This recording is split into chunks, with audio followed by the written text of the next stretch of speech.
All right, good evening, everybody. Hi, Big welcome. family. Welcome to Love Conversations. Good to have you, everybody, everywhere, wherever you're joining from. Yeah. My name is Tolu, and she's my I'm wife. Deborah. Yeah, and we just want to talk about love, how we met, our love story. No, I'm joking. We just want to talk about How love we stuff. broke up 3 times. We didn't in break 2 up 3 years. times. No, we did not. But That's we not almost true. did. Ah, Okay, no. yes, love conversation. Love conversations, yes. And we're going to be speaking today with a number of different people, putting some people on the hot spot, asking some great questions. And I do think that through all that we're going to talk about, you're going to learn something or the other wherever you are on your love journey. Yeah. Because I think the truth is we really need truth. We need a whole lot of truth. We think about these things a lot, but we live in that kind of a world where there are many questions, maybe stuff going on in your heart. And we just need the truth to guide us in stuff like this, right? And as we figure out our journey. So welcome wherever you're joining from. If you still need to share out the link with somebody, you can tell someone to join in. And yeah, okay, you can tell somebody to, you can share out the link with someone and tell someone to join in. And let's have a great time together, okay? Yeah. So we're going to start from a question of the day. We always like to have a question of the day. I'm going to be asking her, and I'm going to ask you guys to type in wherever you're following from in the comment section. So our question of the day today is, what was your biggest misconception about love? As you think about it, growing up through the years, what was your biggest misconception about love? If you're a guy, what was your biggest Mr. Conception? Seriously. Okay. Like, seriously. Yeah, okay. But what was your biggest, so that's why it's you answer. What was your biggest misconception about love? Yeah, over to you. I think I had quite a number of misconceptions. Okay. Growing up, yeah. Number one. Like quite. Okay. I can tell you number one. Okay, tell me number one. That you would find love from somebody else apart from me. That was number one. Did I even know you existed? Okay. I think the first one was that love was marital love in the marriage space was only found in an older person to a younger person. So I had this thing of wanting to marry someone that was at least 9 years, 10 years older than me, because they would understand what it means to be the man of the house. Unfortunately, I married someone that was just a few hours. They don't rate me in my marriage. This is what I say. They don't rate me. Older than me. Okay, you are looking for. You know by now you are your. If you married that kind of person, you know that by now. No, but really, I wanted to be treated like a child. You know that I'm just the baby, and then the guy is doing everything, and I'm like, I'm just following. You know that kind of that leader head and neck. In short, she wanted to marry her daddy's friend. No, That's what she said. No, That's what she said in short. It's but okay. You know that. Okay. So the idea was that it came from that thing of the head of the home to the wife, that submission kind of thing. Like, Okay. I probably felt like I could submit easily to someone that was a lot older than I am. But then, But now, so in submission, don't let's talk about that today. That's not a topic for now. Don't let's talk about submission. But I see the point you had. Kind of. You see what I'm saying? Okay, I see the point. Okay, yeah. But you guys, let's hear. What was your biggest misconception about love? Engage the comment section. Let's check out. Let's see all the answers that we can get. Interesting answers. Yeah, and guess what? We're actually even going to go on the streets and see what people think about. What are some of the lies that maybe you've believed about love? So we'll get some incredible answers from people all around. And then right after that, we're also going to put some people on the hot seat and flash them some questions about love and check out some interesting answers, and then we will be right back. See you. Some people say that love make them blind, like they do some things that when you hear it's so crazy. But I think if you are in love, that does not mean that your senses shouldn't be active. Yeah, you should love and love from your heart. But yeah, there are so many people, married people, pastors, rich men, they are doing well. But I think when you're in love, that does not mean that your senses should not work. Yeah, your senses should be active. When you see something that is not normal, you should know that it's not normal. You should get out of it. Yeah. Thank you so much. Hello. Hi. Okay, so what's the biggest lie you've ever heard about love? I'll always be there for you, because you can't actually always be there for a person. So it's like an empty promises, a void promises, because there are certain things that will always happen that you won't be there to save that exact person, and you might not even be there to be the one to save the person. Biggest lie you've ever believed about love? Okay, all right. I used to believe that love is everything, but that when you get loved or you get someone to love you, that everything will just fall in place. But I don't think that is true. The happily ever after may not always fall into place. No, and there are things that you have to do to get love. Maybe the fantasy to be, I don't even know how to put it, but then there's just the way they just make love look like, okay, it's all sweet, sweet, sweet, sweet, you don't get angry, or maybe if you get angry they'll just forgive you automatically. I mean, it's only your own feelings and emotions that matter. I mean, that kind of thing. But I mean, when you enter it, you know that it's not about, it's not like I've entered. I've not entered actually, but that's the biggest lie. I mean, it's because I've not even entered to find out the truth. Like, once I enter, I will know what the lie is. You're welcome. A misconception about love. That would be that love is a feeling. I used to think. I mean, of course, now growing up, young boy and everything, but now get into it, and you now see that it's not every time that the feelings stay the same. It's a lot of conscious decisions, decision after decision. You just need to stay true. So a lot of decisions. Yeah. Okay, so my biggest misconception about love in the past, which maybe I'm still even dealing with, is that love is perfect. You have to agree perfectly with the other person for you to actually be in love, in quotes, as it were. And I'm coming to realize more and more that you can never agree 100%. You can never, nobody's perfect anyway. So getting to love people more despite our differences, our different opinions, our different views on different things and all of that. Yeah. At some point in my life, do not judge me. I actually thought love was all roses and chocolates, but a few relationships down the line, I understood love a little bit better. Not that love is not a beautiful thing. I mean, love is a very beautiful thing. Just that it doesn't always come in the way that you expect or picture it to come. It's deeper than that. I think one really important and very helpful truth on love that I've gotten from the Bible is 1 Corinthians 13, that definition. The definition alone just does it for me. Like, it gives me a sense of just tying everything together, like everything I get to do, expressions of love. I can say that this is a template to follow, this is a guide, and I can never go wrong with that guide. And I think it's just really helpful. It makes it easier to breathe. I know that I'm on the right path in this love journey. So yeah, 1 Corinthians 13, really good and very helpful. That's that. Love keeps no record of wrongs.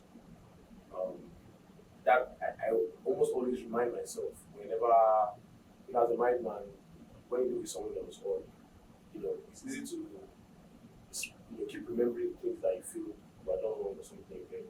Always remembering that love keeps no record of wrongs really helps you, live beyond that and live a fuller life, a more lighter life. Yeah. Biggest Bible truth on love for me is 1 Corinthians 13. It says love is patient, love is kind, doesn't envy, doesn't take record of wrongdoings, and just lists out a number of things. I think that scripture somehow just shows me the most complete picture of love, which is Christ. Christ was patient, was kind, he didn't envy, he didn't boast. I mean, despite how highly placed in the heavenly places he was, and all of that.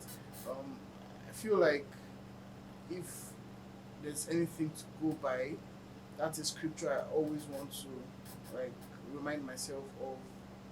Yeah, my most surprising truth about love, whatever I do outside of love, it's totally futile. And I don't think it's just about you doing things outside of what you feel, outside of loving people and all of that. I think it's more about the things you do outside of God. It's totally futile. No matter what you do, what you do, it's outside of God, outside of the pursuit of God, and it's not God's kingdom.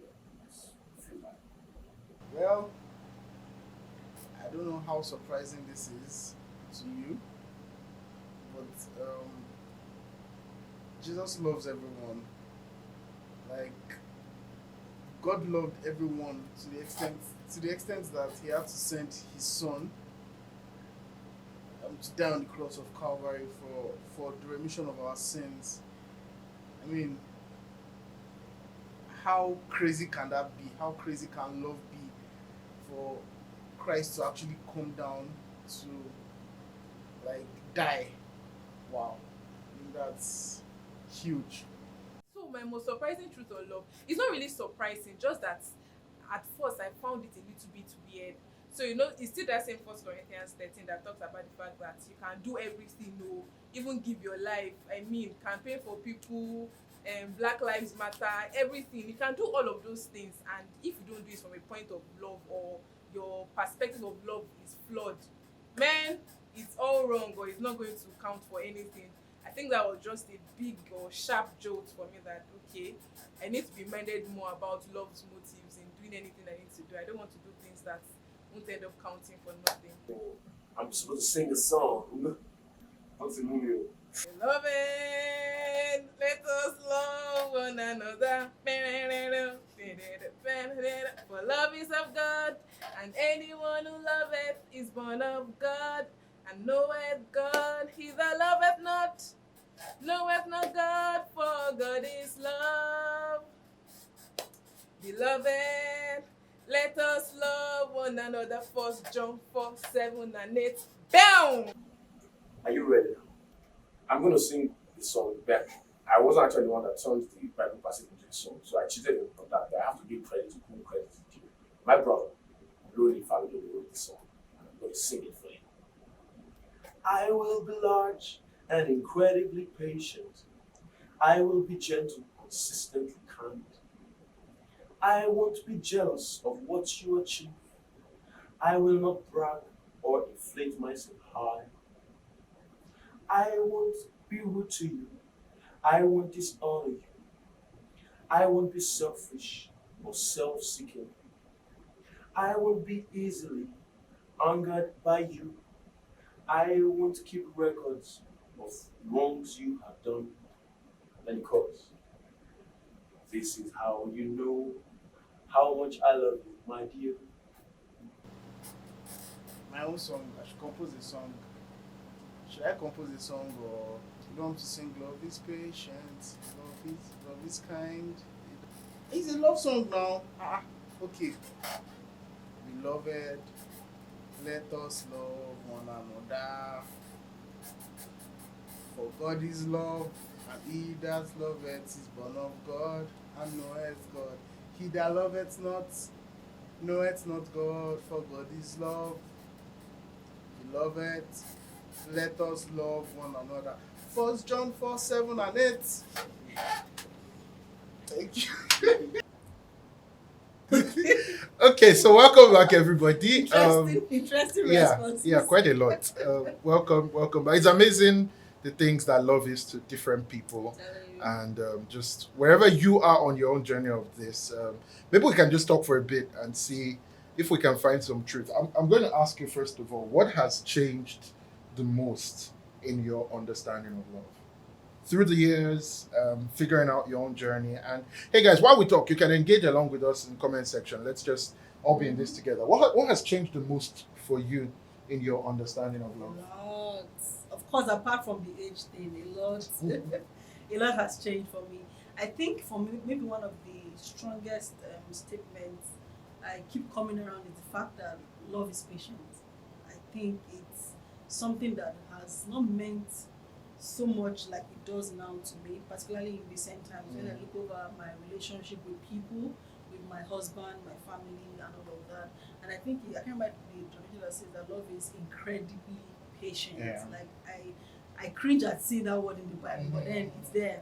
So you find that if you think about many things that upset us in relationships, many things that are causes of tension or why you're not loving, you find that somewhere there's that root of impatience. I find, particularly for me, I find that I if I had just waited a little more, if I had just given somebody more room, if I had just taken time to listen to what they were saying, if I had taken, I always come back to that. Yeah, the person did this, there was that big, but then from my own end, I always find that there's always that need of, okay, can you just be a little more patient with people, a little more patient to even make your point, to even explain, to even love people. So I think that's one major thing that I have been coming around most recently, and it has changed for me, because I used to think I was a patient person, but then getting married, being more around people, having kids, you just find that there's always that room, that loopholes of impatience around.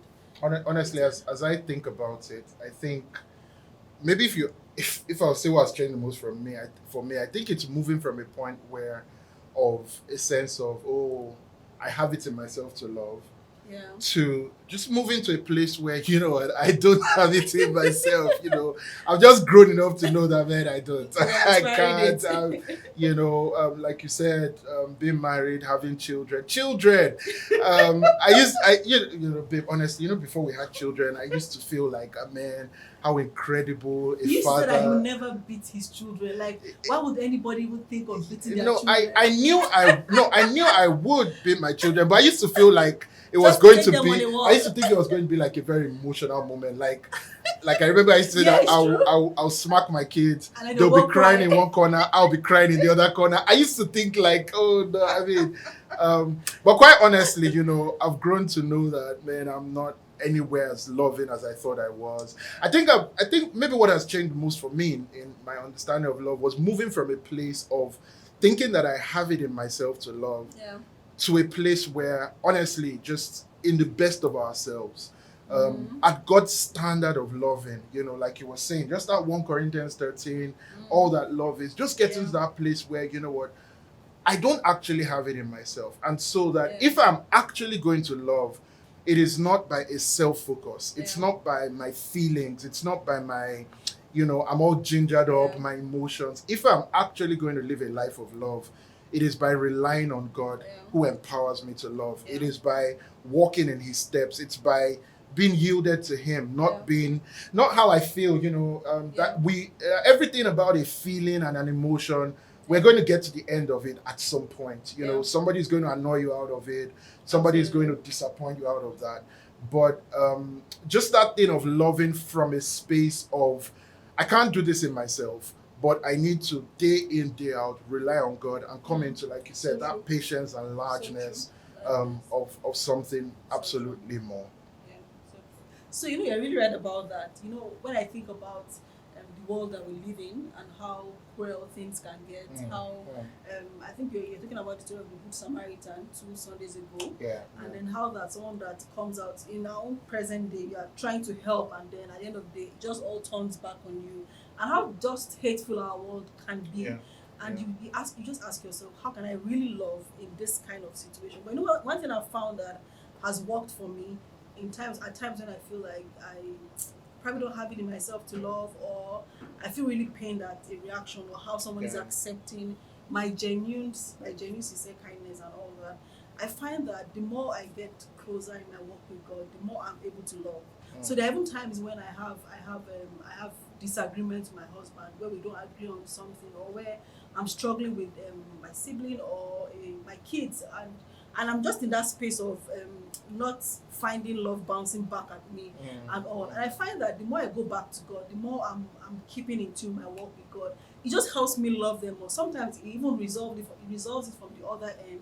God takes care of it that way. Or sometimes just in my heart, God teaching me how to just be larger in loving, or how to even love differently, apart from what I'm thinking could be an expression of love. Just that thing of staying in touch, staying in tune with God, and just realizing that God is love. He's the originator of all of this. And so the more I go back to him, the more I'm keeping in touch with him, the more I'm keeping tabs with my relationship with God, and I'm talking to God about it. I find that honestly many times it works, that sometimes it just resolves itself. Absolutely. And I become that person that is just so loving, someone that is just so selfless at the end of the day. I think that's really the point. The point really is, I think God wanting to bring us to a place where, yes, he has wired us, and there are all these ways we think about love and the emotions and what have you. But I think God has wired us in such a way that ultimately this whole love story functions through him. Right. because Right. it's really about Him. He is love, Yeah. and it's a working of Him within us. Mm. And quite honestly, it does get practical, because it does get practical in terms of, oh yeah, I'm walking with God, but this person offended me, or I'm having to do this, or I'm having to deal with that, or Like I real just issues. real issues. Or I Yeah. just don't feel that. It does get very practical. But what I always think I want to stay reminded of is that it doesn't get more practical than the reality of God being with me. Right. That nothing is more real life than Yeah. just that fact that God is aware, God is walking situations with me, Mhm. He's enlarging our hearts, He's Mhm. giving us perspective, Mhm. and what have you. And so we do live in a very hateful world. We do live in a world that is full of offense. Jesus actually said that, what, offenses will come. Yes. The truth is, offenses will come. The truth is, people are at best people, and so there will be letdowns from Yeah. loved ones, there will be disappointments. Yeah. But we can only really stay consistent in a love walk. And, we should remind ourselves as Christians that loving is not like a cool thing for like cool people. It is what it means to be a Christian. Yes. It doesn't matter what the world becomes. It's a What command. it's a command, It's no right? suggestion. It's a Yeah. command. It's what it means to be a Christian, Yeah. that we have to be finding the pathways of love, even in a world that doesn't deserve it, that is hateful and hurting and all of that. And so what it will definitely look like in staying in tune with love is staying in tune with walking with God and finding expression out of that space. Yeah. Absolutely. Okay, so I'm going to put you on the spot. I want to ask you I'm a already question. on the spot. So I'm going to ask you about, like, if you could travel back in time to your 18-year-old self. Well, your 18-year-old self had probably, maybe I should say, I wanted to say like before relationship, but your 18-year-old self had already dated Dated Ojo. naughty. You had dated Ojo. It was play now. That Hey, was it's not serious dating. It's anything. part of dating. Everybody had early days. Not crush. everybody had. I didn't You have. have now. But that was, That girl that you said you feel like you wanted to kiss yourself. wait, that was 3-year-old baby. Imagine a Don't 3-year-old baby. don't spoil my ministry. That was as a 3-year-old. I didn't even know the Lord. What will a 3-year-old? Wait, oh yeah, I'm the one asking the question. I'm the one asking the questions. Don't cast me. so this is someone's wife will leak their life secret. Anyway, so 3-year-old. That means my son now, for instance. yes, now do you think your son doesn't have feelings? It does, but That's the point. So I was just starting out. But by like 5, I didn't do such a thing.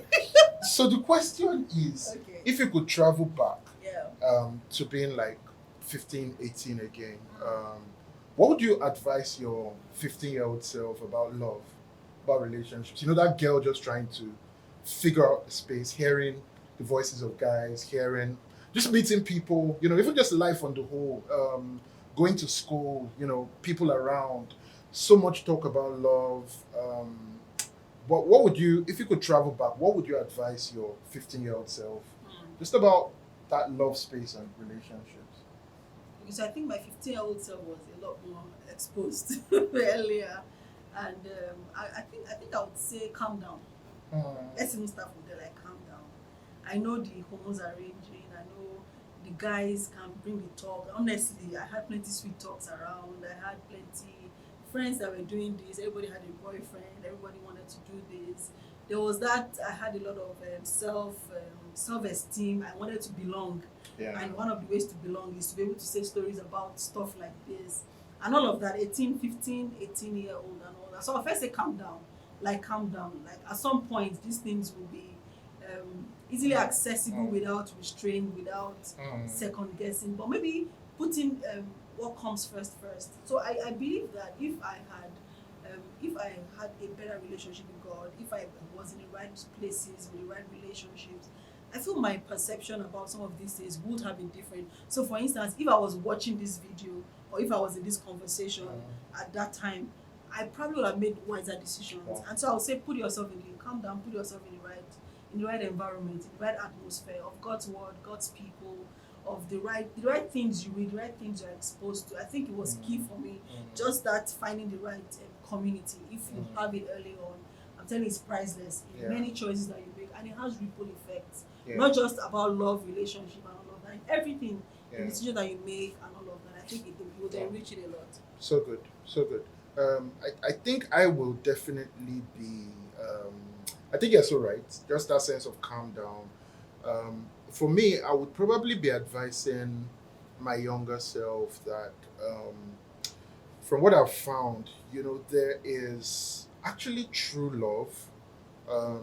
There are real people that will love you. Yeah.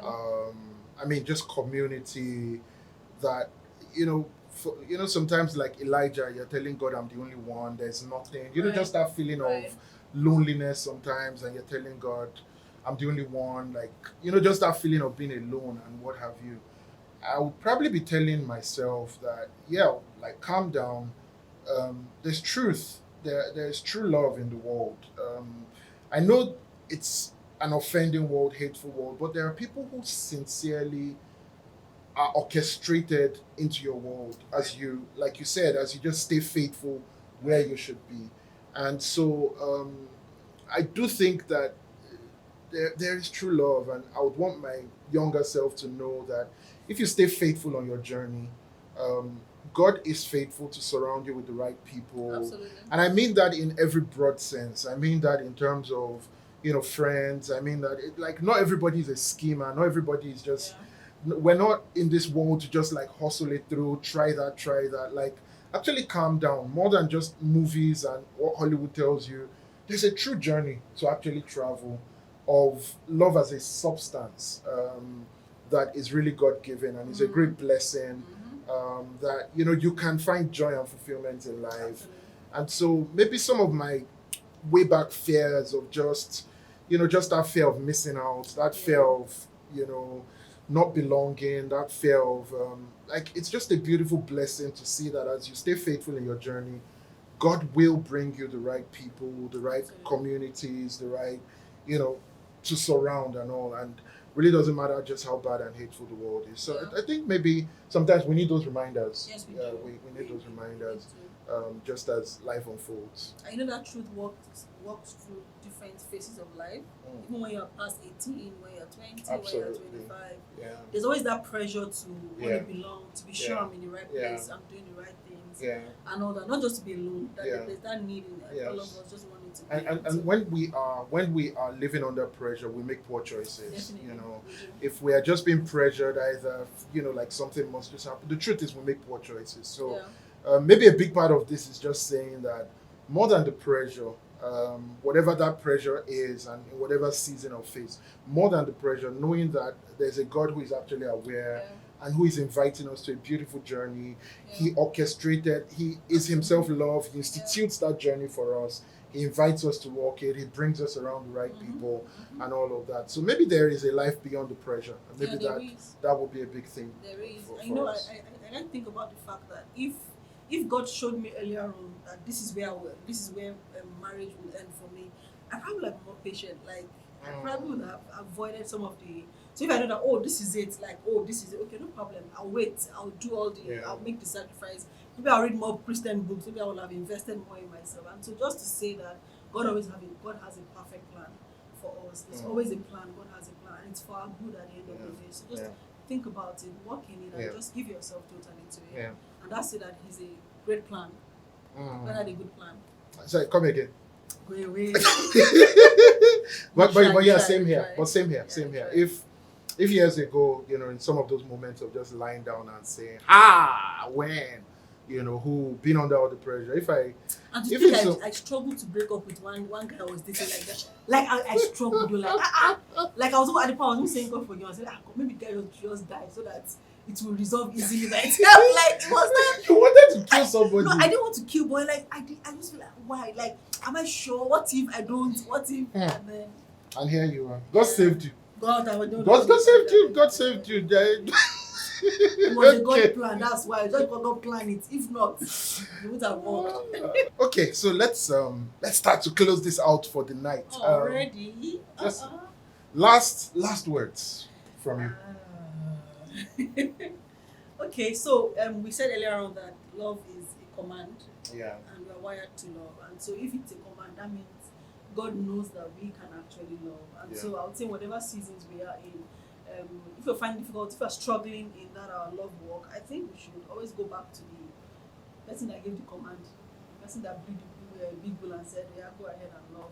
And Book of Hebrews tells us about the fact that we can always approach the throne of grace and receive help at time of need. And so when we get to that point where we're struggling. Hebrews chapter. Sorry, you're interrupting my flow. Okay, sorry. When we always see where I consider. Okay, sorry. We should always we should approach.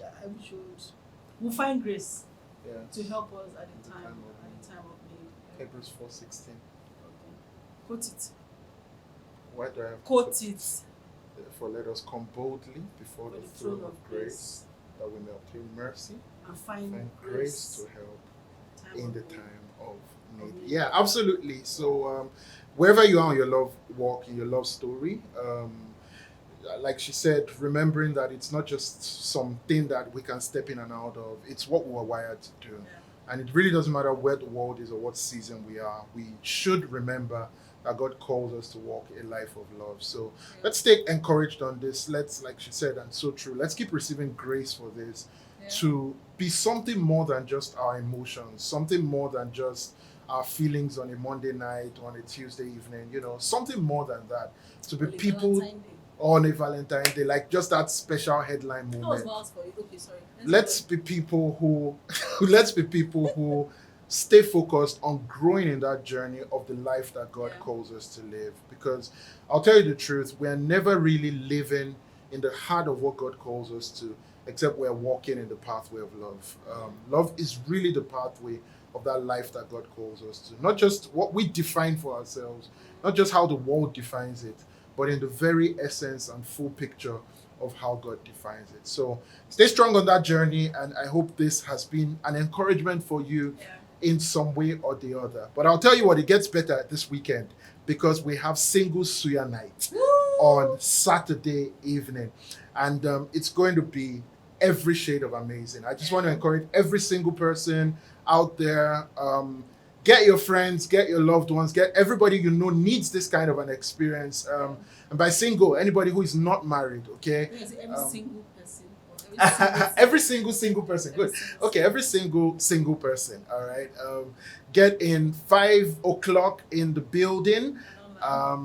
Join us for such a great evening together as we just learn around this space, encourage ourselves, and receive direction. And it gets better on Sunday, because on Sunday we have week 3 of our Love, Dating, and Marriage teaching series. And I'm really looking forward to that. We're talking about how to stay holy even when you are horny.